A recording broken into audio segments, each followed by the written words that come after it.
everyone! At habang hindi nga tayo makapag-video pa ng maayos, magluto na muna tayo ng dinugan. Kaya naman, naglagay na ako ng mantika, painitin at syempre lagyan na natin ng bawang.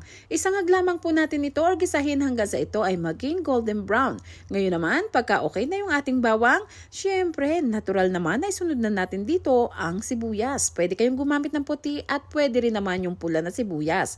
Hiwain nyo lamang ng medyo maliliit. So ayan, halu-haluin lamang po natin itong sibuyas hanggang sa maging translucent or hanggang siya ay lumambot at ilagay na natin yung ating karne na pandinuguan. Ito po ay puro karne lamang, walang laman loob na iminarinate ko na rin ng konti sa soy sauce at syempre meron ng laurel, paminta at para naman lalong pumasok yung lasa.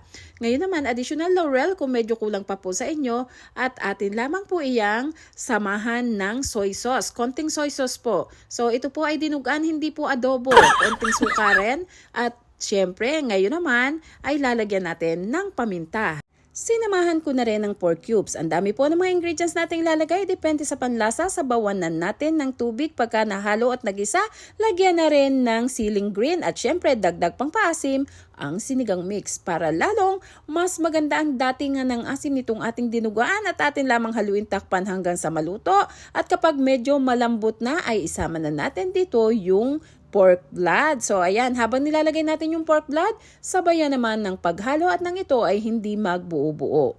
Ayan po, at ganito lamang kasimple, haluin mabuti, then pakuluan mabuti hanggang sa maluto itong pork blood. Tikman kung sakto na sa inyo ang lasa at ito na ang ating dinuguan.